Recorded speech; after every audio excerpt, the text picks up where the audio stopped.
입찰 지대 곡선 한번 보도록 하겠습니다. 자, 입찰 지대 곡선의 개념을 한번 보시면은, 자, 이것은 윌리엄 알론소의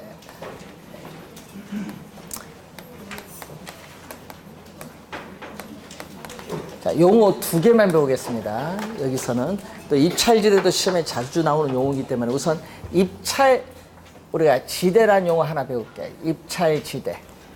자, 입찰지대는 여러분 경쟁해봤죠? 우리 경매 가면 입찰한다고 하죠. 입찰하면 누구한테 낙찰돼요? 예, 그거 잘 아시네요. 그러면 그거예요, 입찰. 예? 그래서 토지 소유자는 땅을 가지고 있어요. 토지를 가지고 있는데 토지를 이용하는 사람은 많아요. 그럼 뭐 해야 돼? 토지 소유자는 입찰 붙여야 돼. 입찰 붙이면 누가 토지를 차지할까요? 돈 많이 주겠다는 사람이 토지를 차지해서 이용을 하겠죠. 그 얘기입니다. 그래서 입찰지대는 단위 면적. 자, 단위 면적이라는 용어가 많이 나오는데 1m 곱해주면 1제곱미터를 우리 뭐라고 하죠? 단위 면적. 자, 이제 단위 면적은 1제곱미터인데 이 단위 면적, 이 토지에 대해서 토지 이용자, 토지 이용하는 사람, 이용자가 기꺼이 지불할 용의가 있는 가장 높은 최대의 금액을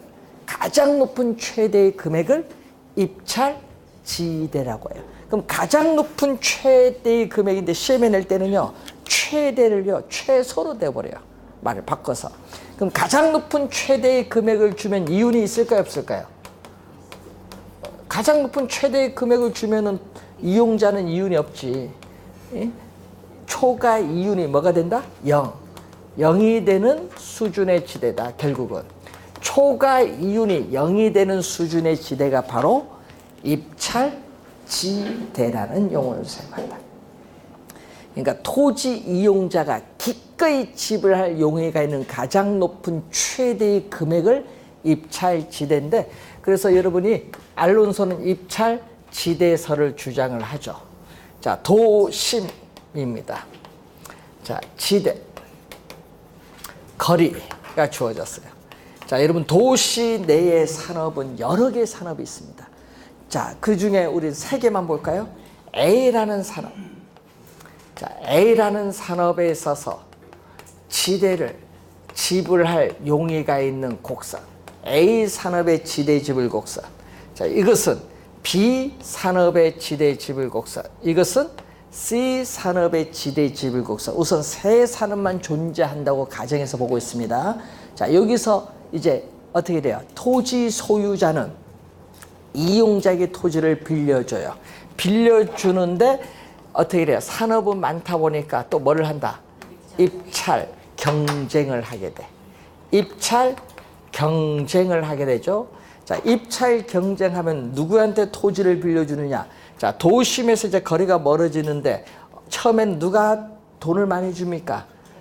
A죠. 요까지는 A가 많이 줘요. A가.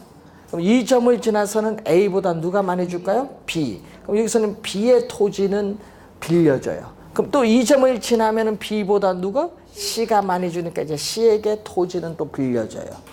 그러면은 요 앞에는 도심에서 요 앞에는 도심 가까이는 우리는 상업용 토지 이용이 나타나고, 그 다음 이용은 주거용이 나타나고, 그 다음은 공업용. 이렇게 도심으로부터 거리가 멀을수록 상업용, 주거용, 공업용의 순으로 토지 이용의 분포가 나타나는 것이 일반적이에요.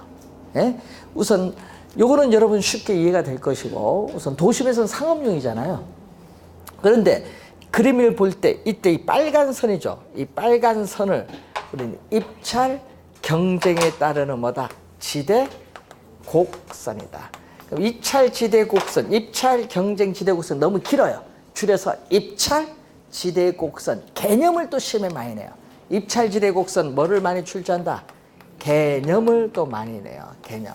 그럼 개념을 보면 그림에서 보면 돼요. 도심으로부터 거리가 멀어짐에 따라 가장 높은 최고의 지대를 지불하는 점들을 연결한 곡선을 입찰지대 곡선이에요.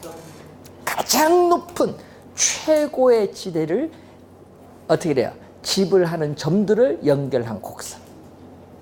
입찰지대 곡선 개념 시험에 자주 나옵니다.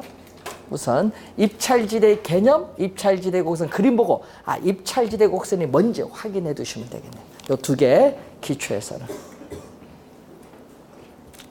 자, 140페이지 가면은 알프레드 마샬이 나옵니다.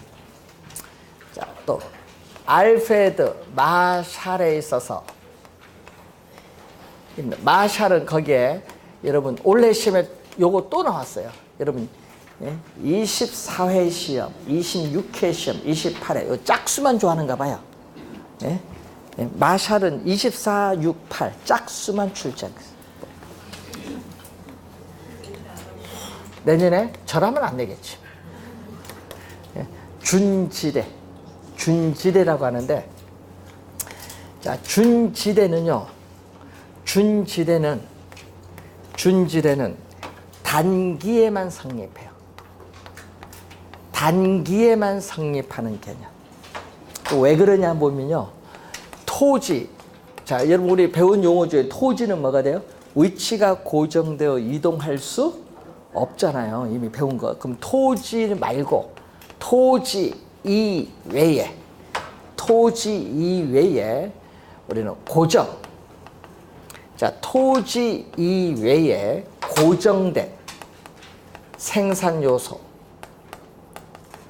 자, 토지 이외에 고정된 생산 요소 대표적으로 기계라든지 기구 등을 들어볼 수 있죠. 자, 이 고정된 생산 요소에 대한 대가가 바로 뭐가 된다? 우리는 준지대.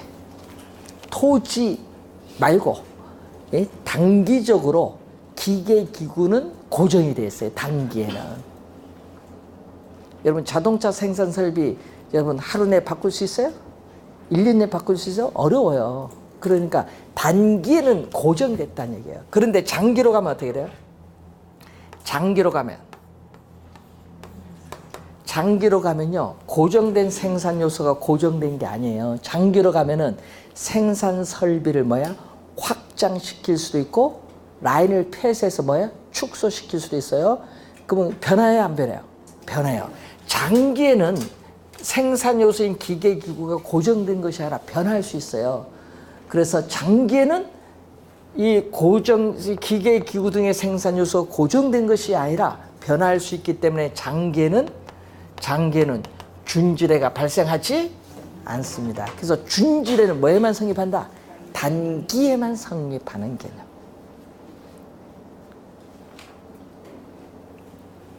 자, 준지대 개념 우리가 올해 시험에 또 출제된 용어입니다. 자, 이 학자들의 견해가 많은데, 그래서 여러분 내년도 시험에 상권 분석 모형의 학자, 지대 이론의 학자, 요거 두 개는 반드시 출제해요. 그리고 도시 내부 구조 이론은 출제할 수도 있고 안 할 수도 있는 부분인데, 가끔 이 지대 이론과 연결시켜서 가끔 문제를 같이 내기도 합니다. 25회 시험은 새 학자 다 나왔거든요. 28회도 새 학자 다 나오고요. 그리고 26회는 또 지대와 연결해서 출제했습니다. 그래서 여러분이 학자들의 견해는 좀 잘 확인을 해 두시기 바라고, 자, 그리고 이제 정책 이론으로 넘어갑니다. 자, 여러분 교재 정책 이론으로 가면은 148페이지인데, 자, 부동산 문제가 있어요. 자, 이 토지와 인간이 있죠. 자, 이 토지를 대상으로 인간의 행위가 이루어지는데, 이 토지와 인간이 어떻게 돼요? 이게 결합이 된 게 악화가 돼요. 토지와 인간에 있어서의 이 관계가 악화된다. 토지를 대상으로 인간의 행위가 이루어지는데 이 관계가 악화되는 것을 우리는 뭐라고 하냐면 부동산 문제라고 해요. 그럼 토지와 인간의 관계가 악화되는 것을 부동산 문제인데,